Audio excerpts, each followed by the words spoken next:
Mr. Burnham, before the break, we looked at a letter sent to you, and we saw how it had been answered. I just want to follow the chain of correspondence through two further documents. WITN 1056100.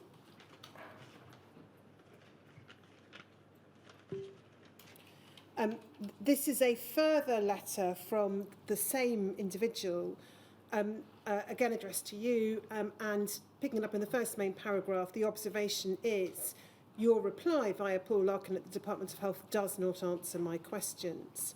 And then it goes on to make reference to the Archer report. The next paragraph talks about it being vital. You should acknowledge the damage to health, financial effects to their lives because of government policy. And if we go further down the page, it talks about the plight of his wife, the impact on the family. Last paragraph on this page, for God's sake, do something about this awful scenario. 2,000 haemophiliacs have died in horrific circumstances. 2,500 will die in the same way, including my wife. Over the page, the present government are only interested in their loss of political position. Gordon Brown has lost his political high ground, his moral compass. I want a response from you as quickly. I want a response from you quickly, please. Now, if we go to again, this would not have come to you for the reasons you've already described. I don't believe so, but again, it's extremely painful to read, and I wouldn't disagree with the statement that was made towards the end of the letter. If I could, just to introduce something that, I mean, it does relate to what was said there. If I could look again at the second page. Of course.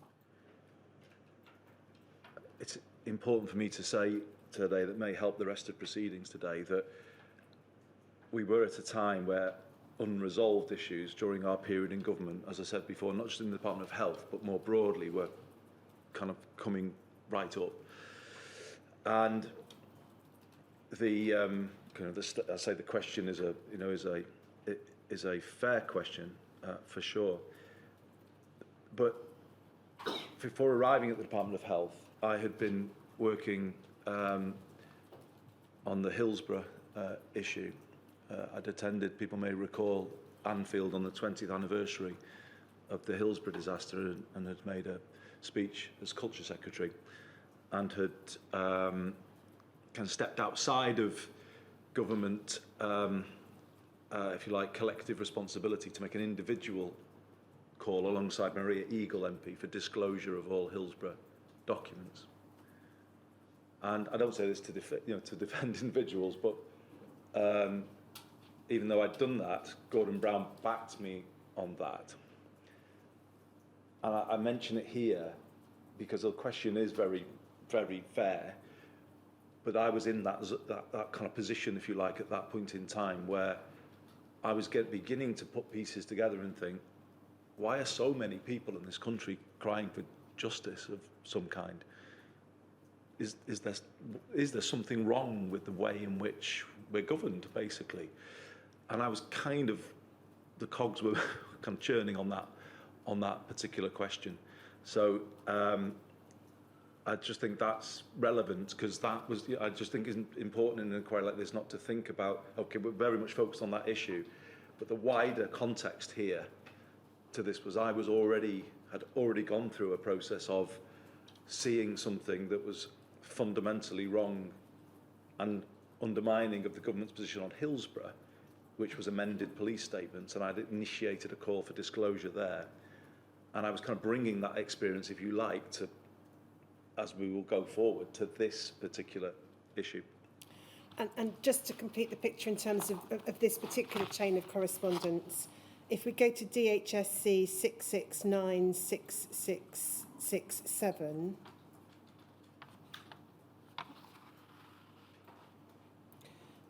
if we pick it up on the second page, first of all, bottom half of the page, there's an entry that says, "Hi there, please see the correspondence below for this TO case." As you've explained, that's the treat official. Yep. You'll wish to see earlier correspondence where he was given the standard lines on the government's response to Archer's recommendations. I'd be grateful for a contribution that I can use as the basis of my response. And then if we go to the first page,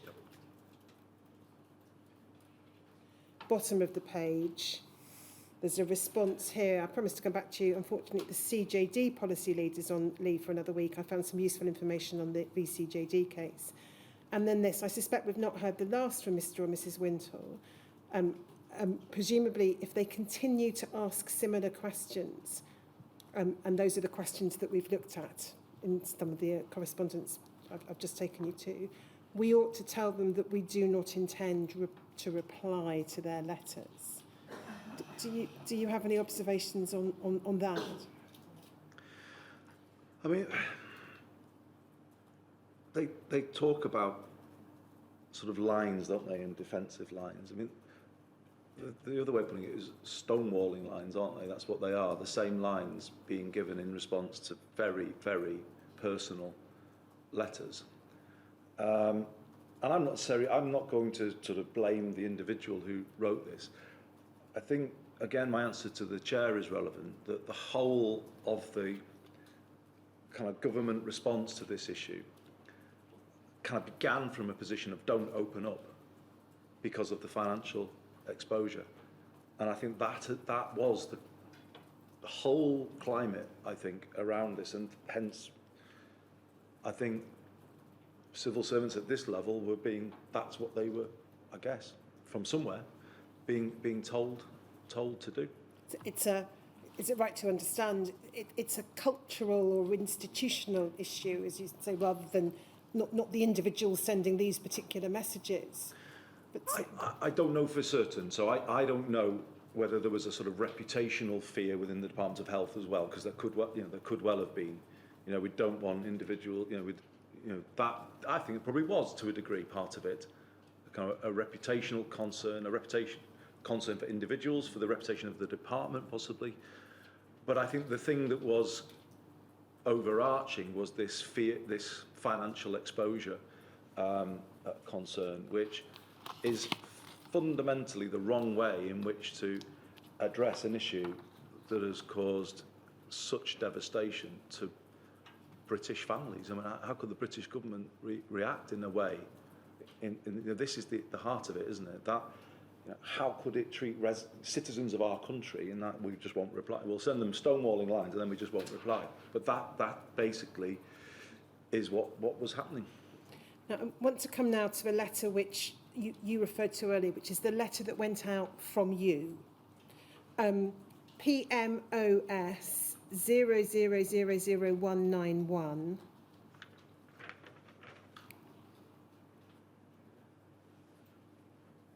16th of July 2009, and we can see in the first paragraph, thanks for a letter delivered to your constituency office on the 19th of June, and I'll come back to the protest outside your office. Yeah.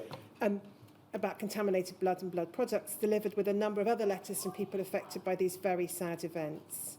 We'll be responding to each of these separately, enclosing a copy of this reply. First, may I put on record again that this government is deeply sorry for what happened in the 1970s and 1980s. I understand the significant distress, severe debilitation and the stigma that chronic infection with hepatitis C and HIV can cause. I appreciate the concern of haemophilia patients about their increased risk of VCJD compared to the general population.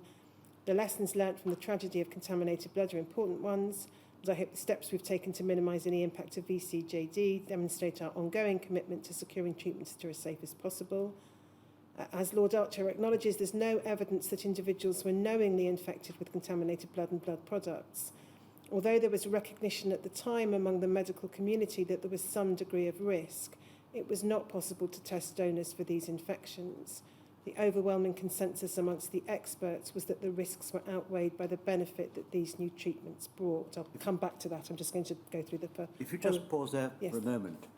The line, there is no evidence that individuals were knowingly infected with contaminated blood and blood products, could be read in one of two ways. One is that those infected didn't know, but I suspect, and you can confirm if you would, that what you meant what those words that you used were intended to mean, was that the person infecting them by giving them contaminated blood or blood products, or the system that was giving it that to them, didn't know that the products could transmit infection. So, Chair, that's the sentence that stands out in this letter. And I didn't know it at the time, but I now believe that to be a highly misleading sentence, or indeed a false sentence. And it's very difficult for me, 13 years on, to see a letter that is in my name, but which I now believe I have evidence to say that that is false. What I think it is saying is that there's no evidence that, you could read it two ways, as you rightly said, but I think what it is saying, or is certainly heavily implying, that the system, for want of a better word, had no evidence, that there was no knowledge that people were being infected. Now, the reason I say I believe that to be a false statement is because I believe there is I believe I could point you now to a document to disprove that, or at least to cast a serious question on that assertion. And if you would like me to, I can, or if you'd like to come to it later, that's fine as well. But it's a letter, a circular letter. I believe initially unearthed by Carol Ann Grayson, who I believe has given evidence to the inquiry, dated the 11th of January 1982, from the Oxford Haemophilia Centre, on headed paper of the Oxfordshire Health Authority, which is relevant, I believe, because that takes the link to the Department of Health, to all haemophilia centre directors. And this letter, I mean, it has a reference. If It's HCDO 40252_042, so that we can look at it. There is, you should know that there is a substantial argument put to me in respect of that letter, that the date should be 83 and not 82. But I suspect that what you have in mind is not the accuracy of the date so much as the contents. Correct. I wouldn't know now whether there was a significance if it was 83, not 82, but it'd be very odd for somebody to put 82 on a letter like this if they're... Well, it's shortly after 82 ended. It's the same effect, perhaps. I see. As people writing letters, yes, early in the new year. I understand now. Yes. So, yeah. So, if we go into the middle, there's a long first paragraph, but I could read. Although this is talking about factor 8 products and the commercial companies involved in them. If we go halfway down, although initial production batches may have been tested for infectivity by injecting them into chimpanzees, it is unlikely that the manufacturers will be able to guarantee this form of quality control for all future batches. It is therefore very important to find out by studies in human beings to what extent the infectivity of the various concentrates has been reduced. The most clear-cut way of doing this is by administering those concentrates to patients requiring treatment who have not been previously exposed to large pool concentrates. Those patients are few in number, but a study along those lines is being carried out at Oxford to determine the infectivity of factor 8 concentrates produced by the plasma fractionation laboratory, Oxford, and blood products laboratory, Elstree. It goes on later in the letter, Sir Brian, to talk of an exemption from a clinical trial certificate on the second page, which implies a departure from, let's say, normal procedures. You can see that in the paragraph, under paragraph 3, you can see the reference to an exemption from a clinical trial certificate. I would say, maybe not conclusively, but this casts, I would say, serious doubt on the letter that I sent to Mr. Tonkin, saying that no evidence that individuals were knowingly infected. I think this does provide evidence that individuals were knowingly infected. Those who wrote the letter may say, but there was a balance of considerations because we'd had no other product to, but... Well, indeed, that I think, if we go back to that letter... To Mr. Burnham's letter, PMOS 40191.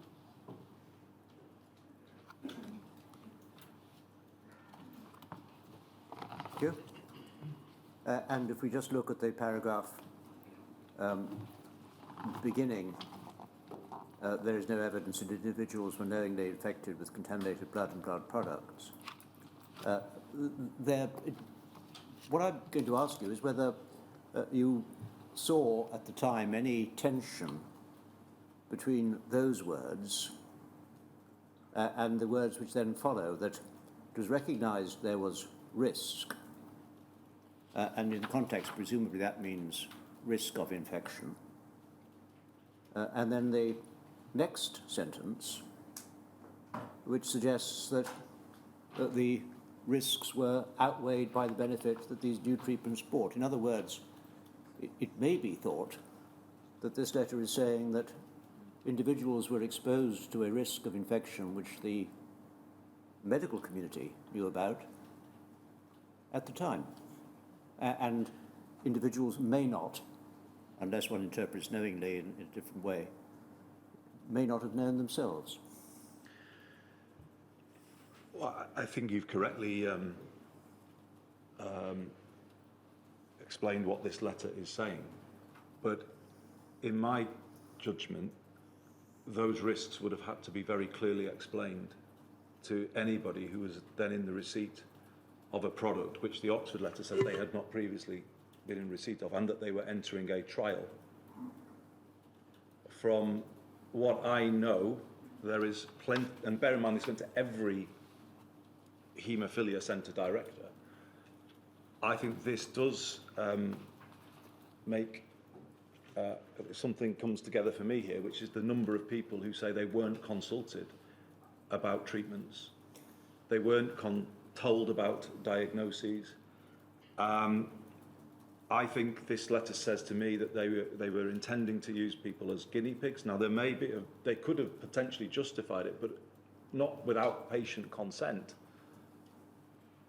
But from what I know, in this period and in this issue, there is a massive issue with regard to lack of patient consent, lack of proper patient information, and I think that explains a large part of the problem. But it absolutely, for me, says to me anyway, I mean, I can only, for me, it's personal, isn't it? There's a letter here in my name that I wrote as Secretary of State for Health. And knowing what I know today, would I feel in any way confident about putting my name to a statement, there is no evidence that individuals were knowingly infected with contaminated blood and blood products? No is the answer to that, because I think that document casts serious doubt on that statement. Yeah.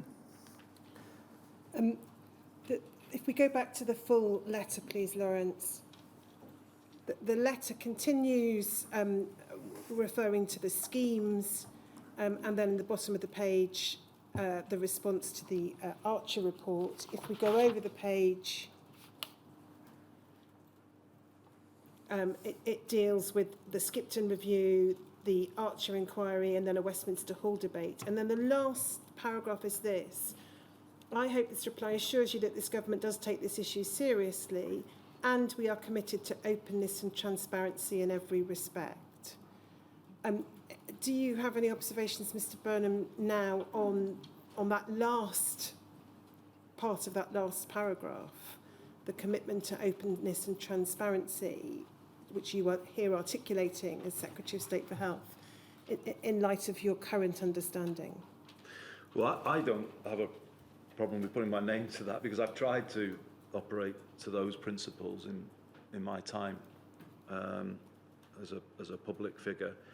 And I guess other ministers in the government that I was in would have said the same. But in practice, was that the reality? And I think this session is drawing out that it wasn't. We have a picture here of incomplete government lines, let's say, but I would go further and say inaccurate government lines that were then being kind of held to rigidly.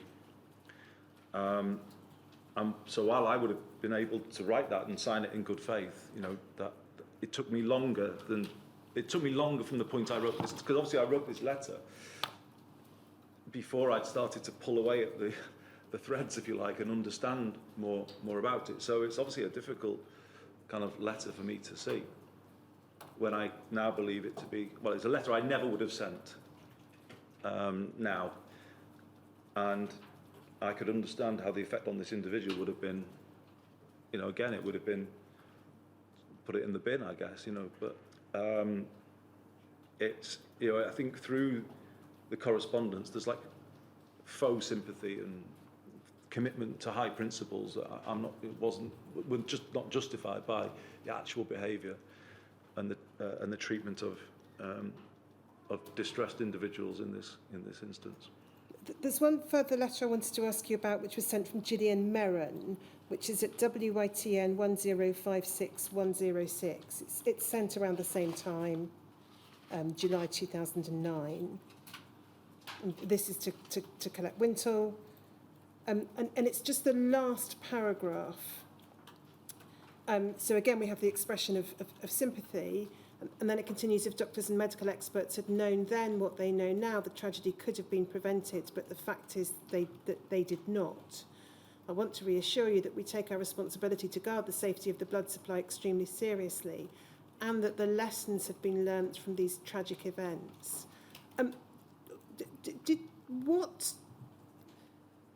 What lessons had been learnt, to your knowledge, by the department from what had happened as at 2009? It's a very easy statement to make. It's a phrase that we hear a lot, isn't it, these days? Lessons learnt. Very easy to say. How many instances has it actually happened? I would say there was really this again is not aimed at Gillian, by the way, because I think she was given false lines to say about Ireland as well, actually. You know, and we'll come on to that. So it's not just, it wasn't just me as Secretary of State that was signing what I now consider to be, let's call them inaccurate statements, misleading statements. I think we can all agree on that, I hope, Chair. You know, other ministers were being asked to sign something of the same. And it's this thing, if doctors and medical had known then what they know now, the tragedy could have been prevented. But the fact is they did not. Well, again, as I understand it, there was a letter from a senior figure at Stanford University Dr. Garrett Allen to the Department of Health in 1975 about the major risks of blood products coming from the United States, where donors were paid, where commercial companies often went to prisons and other places to secure that plasma. That was understood, and that is why David Owen, as Secretary of State for Health, put in place a major drive to secure the UK's self-sufficiency in blood products. That was meant to be the policy of the Department of Health, and it had to be done urgently because of the risks to the British public from imported blood products, particularly products where donors were paid. So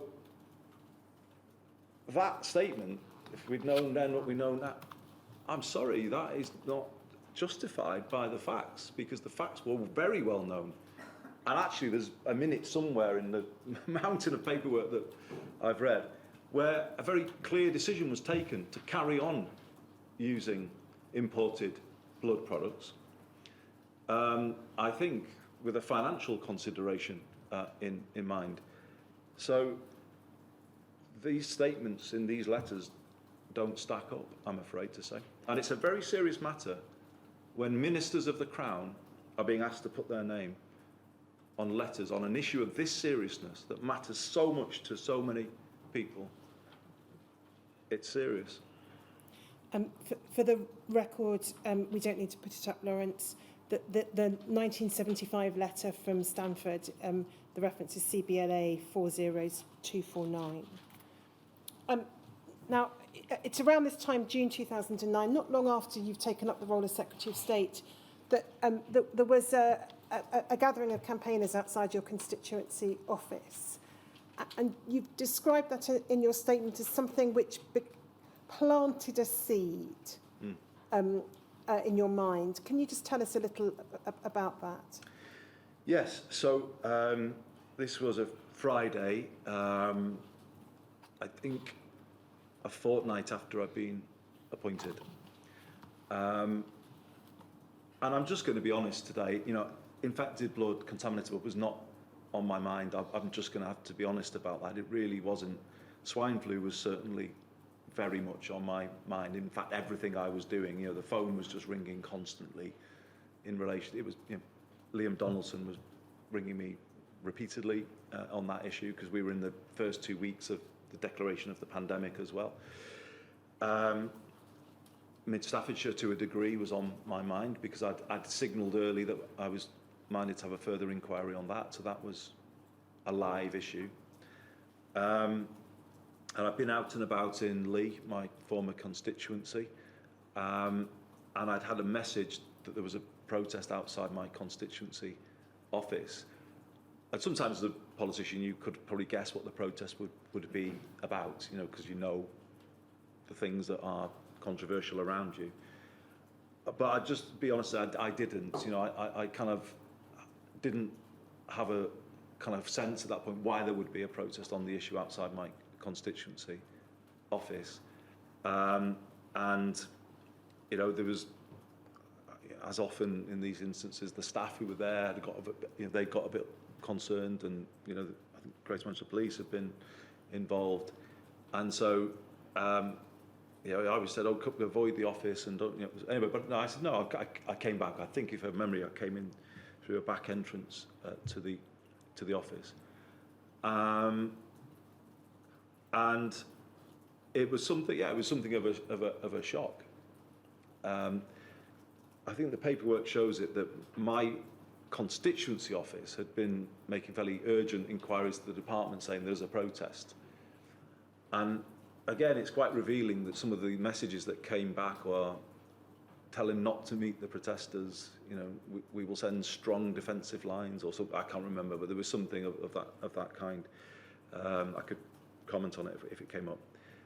Now, here I'm not sure I can be, you know, absolutely, my memory, I'm just going to be honest, I can't 100% say for sure that this is what happened, but I have a memory of going outside towards the end when it was dispersing, because I'd come back anyway. I'd missed, I think, the main gathering. I'd come towards the end of the afternoon, but I know that other people said I didn't, and I didn't go outside. But my memory was that I did, and one of my former members of staff had a memory that I did, but it was at the end where there was only a couple of people, I think left. And the protest, in retrospect, was really important because of that shock of the protest. And why? I didn't know why so many people would come to make such an effort to travel to my constituency office, said something. But also because letters were handed in. And there is a reference somewhere to a letter was handed to me in one of the papers somewhere. And that is my recollection, although I know that some people who were there say I didn't come outside. But anyway, the main thing I think is that is why Mr. Tonkin got a direct reply, because the letter that he'd brought with him had been given either to me or to my constituency office staff. And I am certain that because of that, and I was thinking, this is, I don't like, I'm normally somebody who would engage with people. I remember saying, well, give me those letters that the protest brought, and I'm going to ask the department for me to reply to those letters. And I think that is the only thing to me that explains why I replied to Mr. Tonkin, and that chairs the letter that we were discussing a moment ago. Otherwise, if he'd posted it, it would have been treat official. I want to pick things up then with a briefing from late August of 2009, DHSC 0041307002.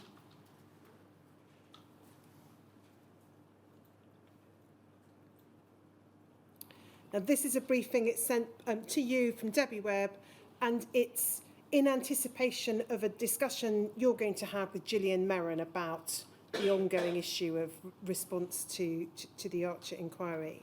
And I think the meeting, there's a reference to it's going to be on the 2nd of September. I think another document suggests it got put back a little, but the date of your actual meeting with Gillian Merron, I think, is not material. It said the purpose of this submission is to acquaint you with the key issues arising from the government's response to Lord Archer's independent inquiry. Under the heading handling, it's described as a sensitive issue. There's reference to support from parliamentarians, particularly Lord Morris. And then there's reference in the last sentence of that paragraph to notice of an application for judicial review. That's a case we'll come on to, but that's the Andrew March judicial review. Yep. The recommendation is ministers to maintain the position set out in the government's response of the 20th of May 2009. So that's the response that had been cleared by your predecessor, Mr. Johnson. We see then under the heading background summary of key events, some 45,000 people with haemophilia and other bleeding disorders were inadvertently infected with hepatitis C. I'm just flagging up the word inadvertently, Mr. Burnham, because it's a word we've seen in a number of earlier documents. During the period 1970 to 1985. And then there's reference in the last sentence to transfusion of whole blood and people being infected through that route. If we go over the page, I'm not going to read it out in full, but there's some matters of background set out. The third paragraph reads, internationally, experts were divided in their views about the infection risk. Prevailing opinion was the risk was low. Most experts, together with patient groups, did not want to stop importation. And then there's reference to the introduction of heat treatment and screening tests for HIV. Next paragraph deals with issues in relation to self-sufficiency, loss of documents. And then we go to the section liability, financial relief and litigation. Successive governments have not accepted liability for these events, but set up 3 financial relief schemes. And then there are details of the Macfarlane and Eileen Trusts and the Skipton Fund. If we go to the top of the next page, we can see it says those affected have lobbied for many years, both for more money, comparable to the significantly higher payments made in Ireland, where, unlike in the UK, the blood transfusion service was found to have been at fault, and for a public inquiry. Ministers have resisted both. We then see reference to Lord Archer's inquiry. Second sentence says successive governments have resisted calls for a public inquiry on the grounds that the causes of infection had been identified and remedied, and there was now little more to be learnt. There's then the reference to the Archer report, to the government response. And then if we go towards the bottom of the page, we see the issue of Lord Archer's recommendation about payment picked up and mirroring the payments in Ireland.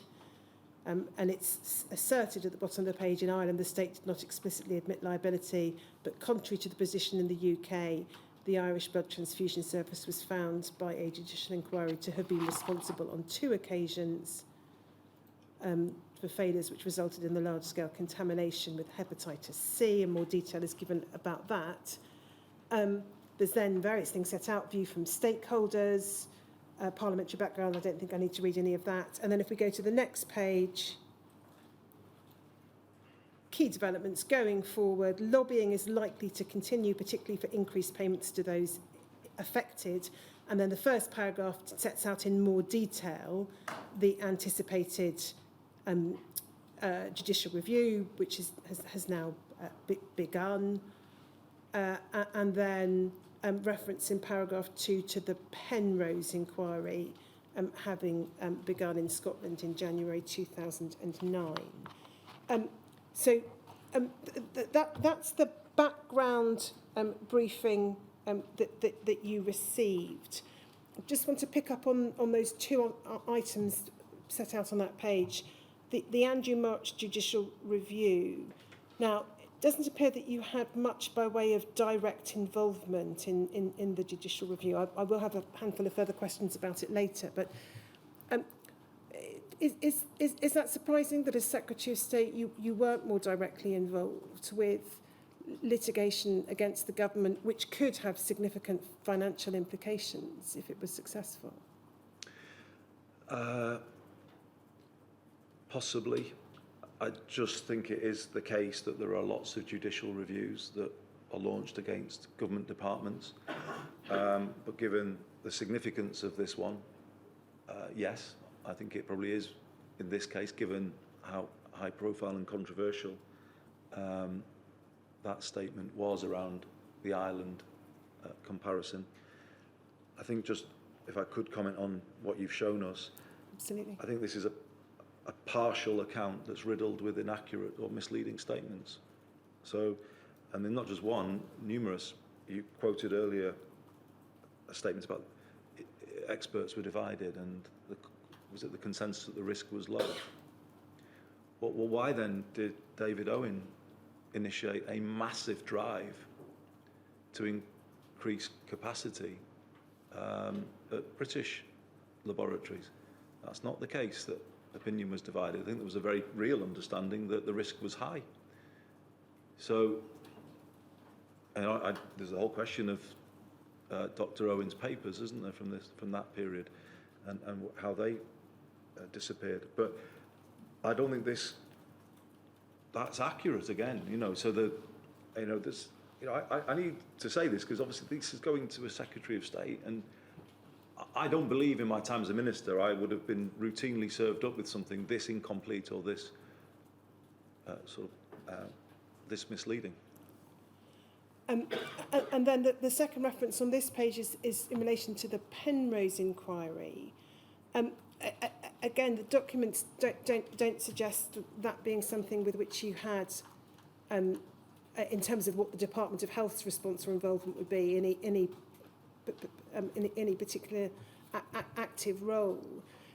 Do you recall whether the fact that a public inquiry was now happening in Scotland, whether that caused you or Gillian Merrin to doubt the correctness of the continuing line in England not to hold a public inquiry? Well, I think throughout this period, those concerns were growing.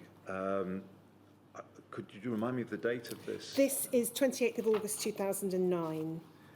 So I think this is at the period where obviously at the protest outside the office, bear in mind that members of Parliament would be routinely coming up and mentioning these things. I think I'd written on the beginning of this memo, there was in my writing the word yes underlined in relation to would I still want to meet Lord Archer, and I think there was a lot of comment in the department, do you really want to? Well, yes, I kept having to. So this comes at a time when there was there was a sense that we were beginning to question the line a little, and that's the background context to this note. It's quite a long discursive note, which isn't kind of common, but I think it was thinking, I don't know, what lay behind this was a sense of this is still a reasonably new ministerial team, we need to take them through everything, but as I say, partial and misleading. And then, if I can ask you to look at DHSC 5803265, and it's the page 3 that you need to go to. So the bottom half of the page is an email the 11th of September 2009 And it says, as you're aware, Secretary of State met with MSPH, so that would have been Gillian Merron, and Baroness Thornton yesterday to take stock on where we are on contaminated blood. A number of issues were raised, including the following. The first is a reference to you inviting Paul Goggins to explain proposals, for example, about access to NHS services. And we'll come on in due course to a meeting you had with Paul Goggins and others in January of 2010. And then ministers were keen for some work to be done on the smaller points we can address, such as working with DWP on the benefits forms. And then if we go over the page, possible links to the announcement of the outcome of the prescription charges review. So again, I think that was looking at the question of whether those infected would not have to pay prescription charges. But it's the next paragraph I wanted to ask you about. It says this, generally speaking, ministers wanted the department to be more on the front foot and take credit for the things the government had done in this area, e.g. the setting up of the Skipton Fund in the first place. They wanted better handling plans, putting out positive messages / finding good news stories to announce on this issue, rather than being passive and defensive. Action point, a note should come up to ministers for MSPH to comment on before going to S&S, setting out some sort of short-term to medium-term communications plan by end of the month. Have you got any observations or reflections on that? It made me a bit when I read it, and I don't think we would have wanted it worded in that way, and I'm not sure that's what we would do. What we were doing here was beginning the process of saying to the department, this can't stay where it is what we were doing. I'd said to Gillian, this is just not, something's not right here. Now, bear in mind, up until this point, we had been told the previous Secretary of State, the previous ministerial team had dealt with this issue, and it was signed off by government. Therefore, it's dealt with. And effectively, the line is this, and this, that's it. And this was us beginning to say, this isn't it. This line is not holding for us. And that was the purpose of that meeting. What can we do? More front foot, what does it say, rather passive and defensive. We were already telling the department that's what we were feeling they were. So those words I would pluck out there. Front foot, get on with it. What are we doing? What more can we do? And it was hard, as I said earlier, it was hard to move any government department when they feel that an issue is done as far as they are concerned. They didn't want this, they didn't want us to be meeting and discussing it. That was obvious from the sort of body language. But that is what this reflects. Now, you met with Lord Morris in September 2009 or thereabouts. There's no record, I think, of that, but I don't think you think that. You don't find that surprising, as I don't, because obviously I said on the note that yes, underlined I wanted to meet him, because as I said, there was a strong kind of sense that you really shouldn't. He was part of the Archer review, and you will find it difficult. But Alf was somebody, as I said, for whom I had a huge regard, and I went one-to-one, which sometimes is what a minister you do, to say, look, I'm just going to go and I want him to tell it as it is. So I met him in a tea room in the House of Lords, and anyone who knew Alf, he was pretty good at telling you as it was. I think half the time with a finger jabbing my chest, I think, if I remember it correctly. You will do something on this. This is disgraceful. It was a fairly memorable meeting. And you put it in your statement this way: whilst I cannot recall the precise detail of our discussion, I do have a clear recollection of the nature of it. Lord Morris was more direct than I'd expected, and the meeting left an impression on me. He made a passionate case that Labour of all parties could not leave this issue where it was, and that the treatment of the victims was in breach of natural justice.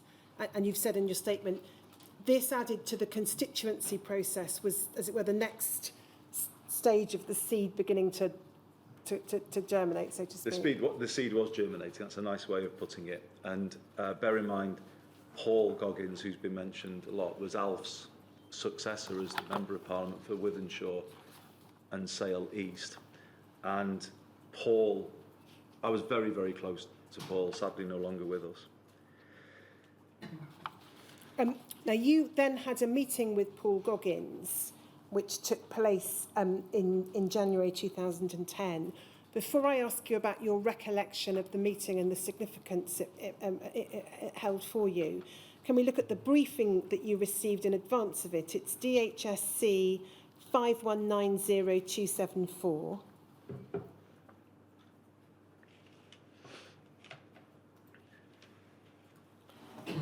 So the briefing stated the 14th of December 2009. Paragraph 1 explains that you've agreed to meet with Paul Goggins, Brian Idden, who was another MP, and some hepatitis C infected haemophilia patient representatives. And then there's reference to there having been an earlier meeting with Gillian Merrin in October. If we go down the bottom of the page, we can see what's identified here under the heading Increased HIV Payments, Macfarlane and Eileen Trusts, is that what's anticipated to be the criticisms that will be voiced at the meeting, so that the increase in the Macfarlane and Eileen Trusts funding for those with HIV does not meet need, and campaigners want parity with the more generous compensation scheme in Ireland. If we go over the page, there's some key points set out, and then the suggested lines to take. So this is the civil service briefing or recommendation to you, as I understand it, are: we've carefully considered the Lord Archer's recommendations. We've already paid out money. We're going to increase the payments. So it's the status quo, effectively. Is that right? Yeah. And then we've got Skipton Fund review. So there's a summary of what the Skipton Fund does in paragraph 6. Paragraph 7 again makes clear that there's no payments to dependents, including those of people who died before the fund was announced. Some data set out about the payment, the numbers of people who've claimed payments. We go to the top of the next page.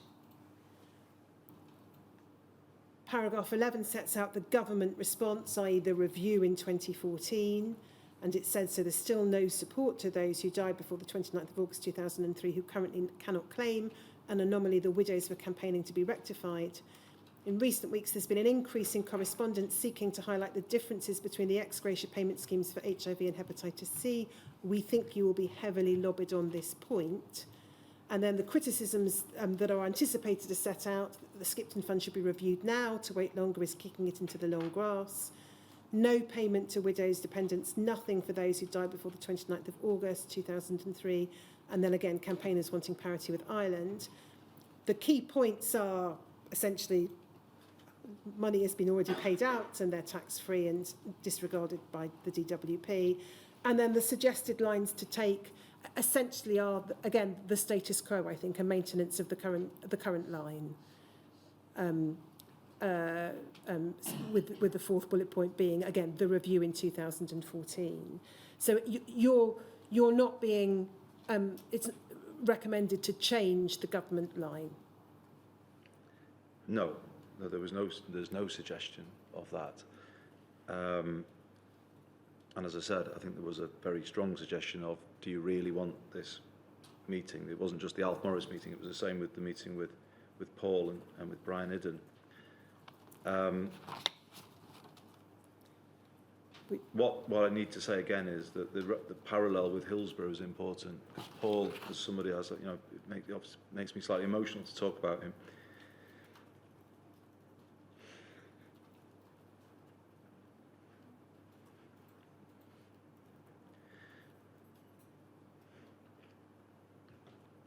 Paul was saying to me at this time that this was an injustice just like Hillsborough, but worse, if it could be worse, in that thousands and thousands of people were affected. And he was saying to me, just sit down with them, Andy. So I said I would, and that was the meeting. And if we just look at what the briefing for that meeting says under the heading Parity with Ireland, the suggestion is that it's Lord Archer's recommendation is a little misleading, as the circumstances there were different. And then what's said to be the difference is then articulated in paragraph 14 and over the page. And again, I'll come back to that when we look at the March judicial review. if we go a little further down the page, we've got the heading exclusion of widows, what's described as the anomaly in the scheme, and the long campaign in paragraph 18 for that to be rectified. And then top of the next page, key points, none. This anomaly remains unrectified. The line to take again is essentially leave it to 2014.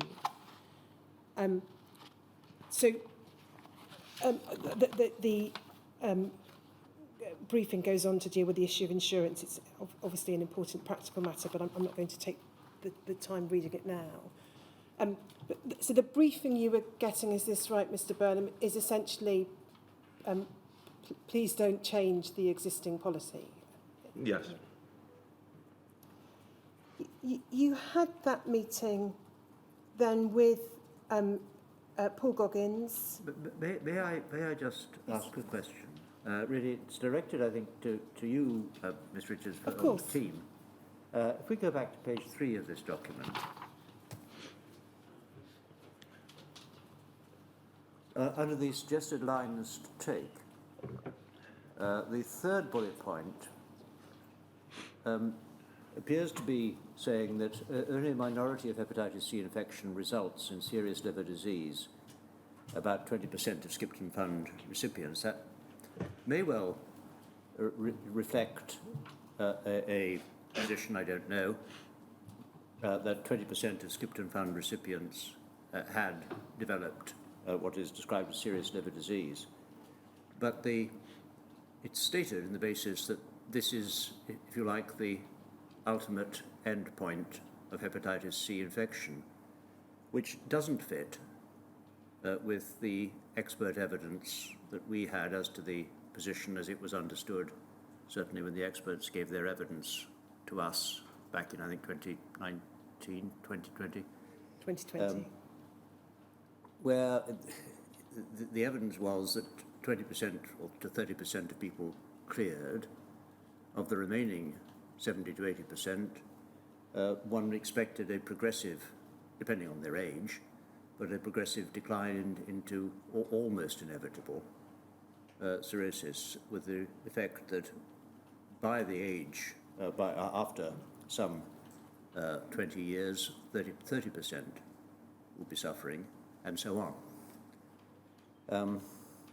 So, do we know, have we made any inquiries as to the basis at the time this was written for the medical evidence which seems to underpin it, which simply doesn't coincide with modern understanding? I don't know the answer to that, sir, without checking, but we will certainly look into it. Well, you understand why I ask you? Absolutely. I can't. I don't expect Mr. Burnham has any comment on that. It may be an error of understanding. It may be an error of expression, but it may not have been. It may be faithful to the evidence that the writer had.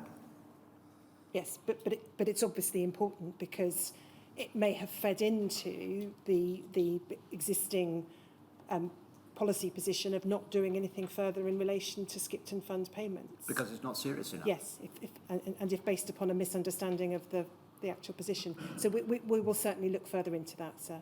Thank you. Mr. Burnham, I wanted to ask you now about that meeting in January, where you met, in addition to Paul and to Brian Eden, you met several of those who had been infected. Your statement makes clear it made a profound impression upon you.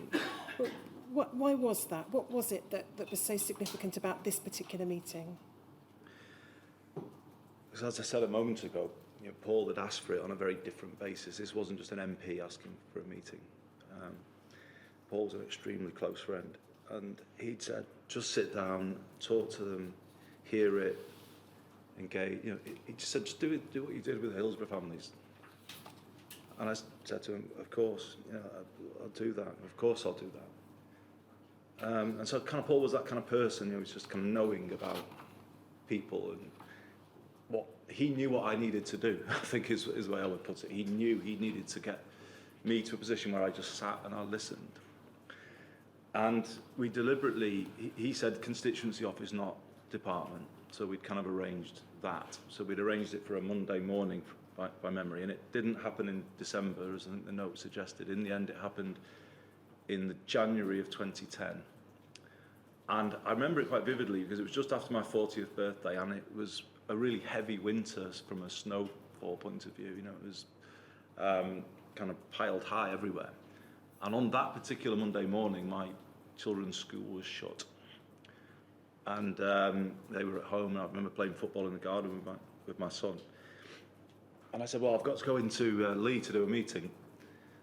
And it sticks in the mind because, for all those reasons, it was exceptional. It was a strange sort of becalmed day for that reason. You know, normally I would be this, you've got to be on the train, you're that. And I think I'd already said to the department I wouldn't be going down because of, you know, the situation, and the trains were not working. So I went into Lee, and, you know, if that created the conditions for a very different meeting. I mean, normally it's Secretary, you know, you're in a meeting with people who are telling you something really, and Secretary of State, your next meeting, you know, on the door. But it wasn't like that. My staff in Lee knew that they were just to let us talk. And we did.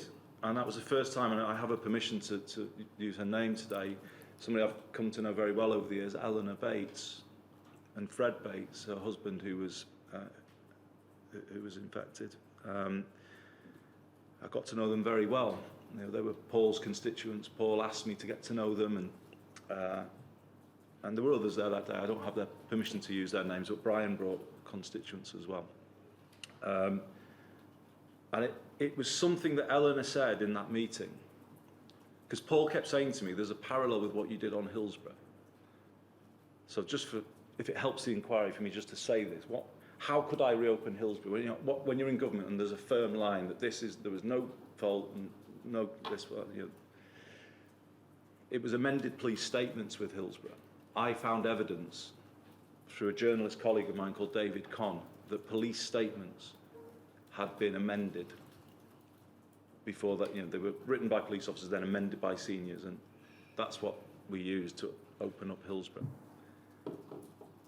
This meeting created a moment where there was the most serious moment of me sort of thinking something really wrong is here. So I had this departmental line of no fault. No one did anything wrong, no fault. But then I had sitting right in front of me, Eleanor Bates, who I was meeting for the first time, telling me that she went with Fred to see a lawyer in the mid-90s because there was a litigation happening at that time that some of the families might remember, and I think was one of a number that were tried in that period. Sitting in an office in Liverpool with a lawyer who said, and of course, you know, Fred is, you know, hepatitis B positive. And Eleanor said, what? That was the first time she'd been told. And I said, what, you didn't know? And a lawyer was telling you in an office. And she said, we tried to get his records and we never had been able to. But it was actually worse. He was diagnosed on his medical records in 1977. I was, what? What are you telling me? I couldn't believe what she was saying. He was diagnosed in 1977. And you found out from a lawyer in 94. I might have the dates wrong, but I could look them up if you would like me to. But she said yes. And that for me was the sort of as revealing as the first time I knew there was an amended police statement around Hillsborough. There was a line up here at the top of government, and there was a reality here that in no way, why would a diagnosis be withheld from a patient for all of those years? And I remember that day vividly, because I remember that was the day when it's always as a politician, you kind of have instincts and, is that right? I'm not sure about that. That was the day where I said, okay, I'm doing something on this now. And that was the mood in which I went back down to London. And I think one of the other things you referred to in your statement as standing out is the experience that Eleanor and Fred related about the indignity of having to ask for help and the difficulties in obtaining assistance, financial assistance and support. It was the second thing that sticks in my mind. She was saying, Fred, we just need things from time to time. She said, I think she mentioned a mattress, she just would say, well, why should we be begging for that, for scraps off the table? But that's how it feels. And again, I was in a position of asking, well, through no fault of your own, you and Fred are living this life, and you're kind of having to kind of beg for basics. Why? What? And that was the other thing where something had got through. I would say, I do feel a sense of guilt about, how many months had I been in the department at that time? 6-ish. I wish I would have liked to have done more before that, but you're confronted with these firm lines, and then you kind of, by the efforts of some very diligent MPs, you get to hear something different. And that was, that for me was a massive moment. And then I want to pick up what happened next from your statement, because we don't have a record of the meeting that you recall with officials. It's WITN 7060001, page 30, please.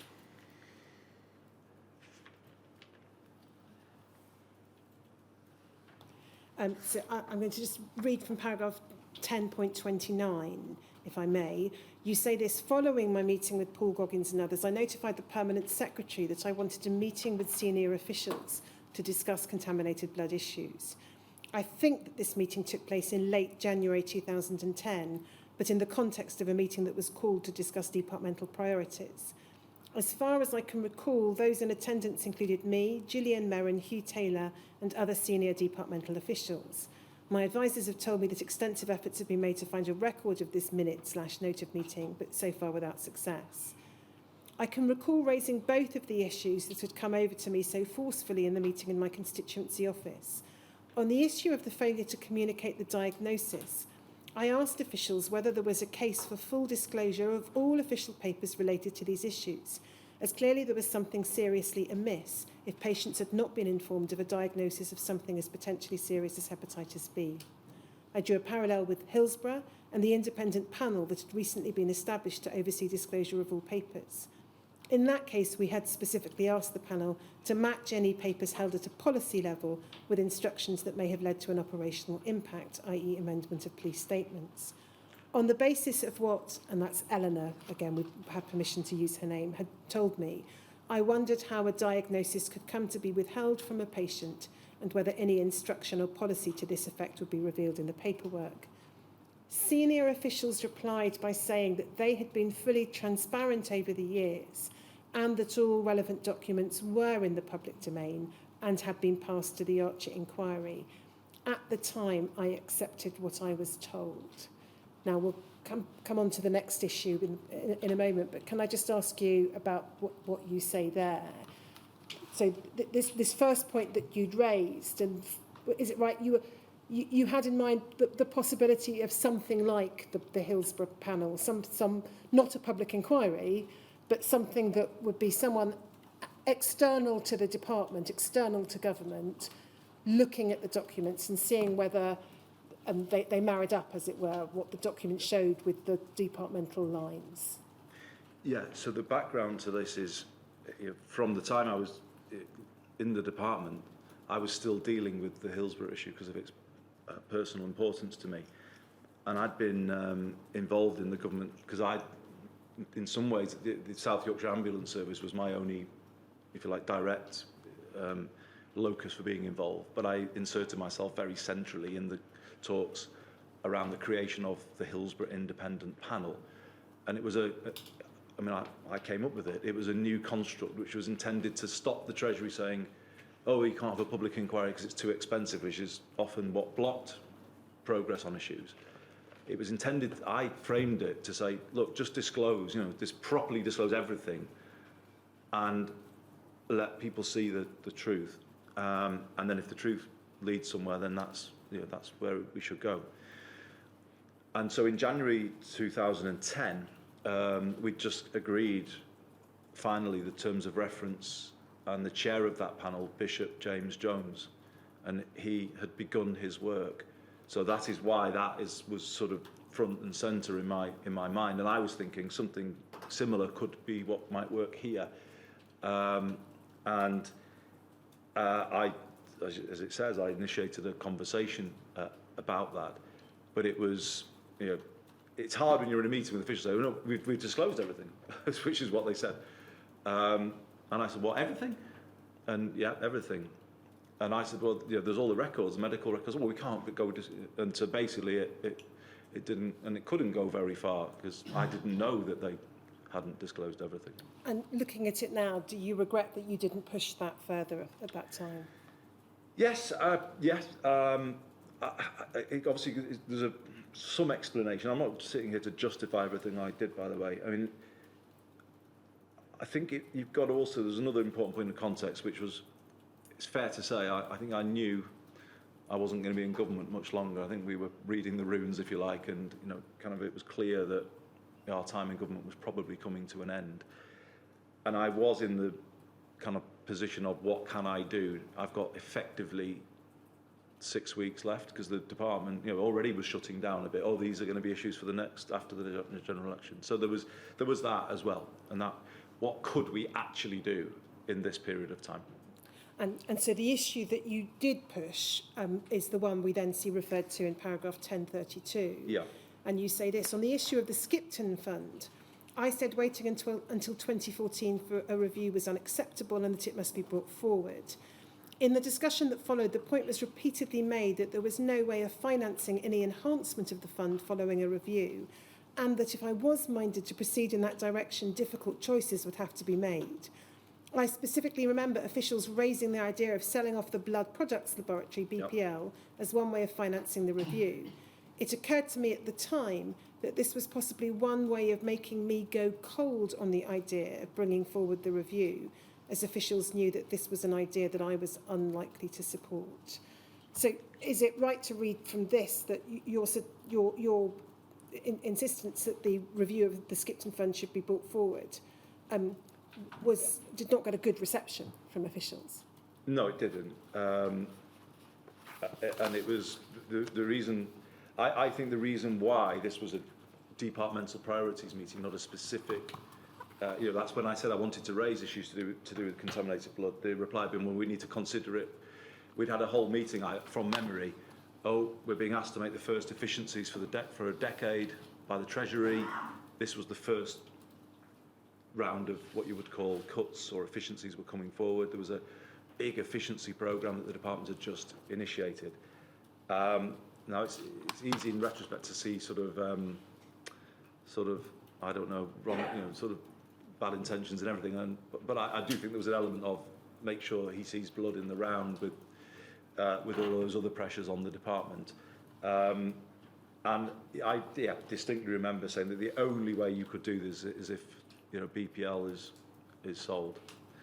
And I pursued it, even though that's what they were saying. So that was what I decided to press on. I felt if there was one thing that I could move forward, it would be bringing forward the review of the Skipton Fund, because that was, when I said to them, well, why is it? What's the argument for delaying that to 2014? Just because it's 10 years? Well, why? And I think they didn't have an answer to that. It was purely affordability. I said, well, that's not good enough. We need to. And I was very much thinking of Eleanor and what she'd said to me about the mattress and all of that. And we don't need to put it up on screen, but there's an email, 24th of February 2010, for the transcript. It's DHSC 6482184, page 3, which refers to you and Gillian Merron wanting to know what options you had for bringing forward the Skipton Fund review, and an options paper having been requested in that regard. And then I think, in fairness, also just to touch on the issue of finances and the role that was playing. If we put up on screen DHSC 50511039.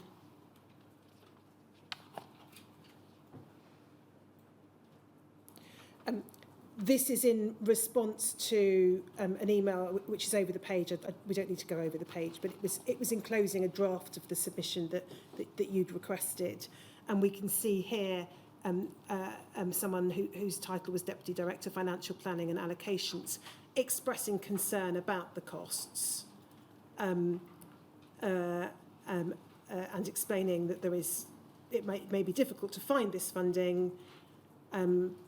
There's a question posed about whether there's any funding in HIP resources. Do you know what that's a reference to? Health improvement programme, I think.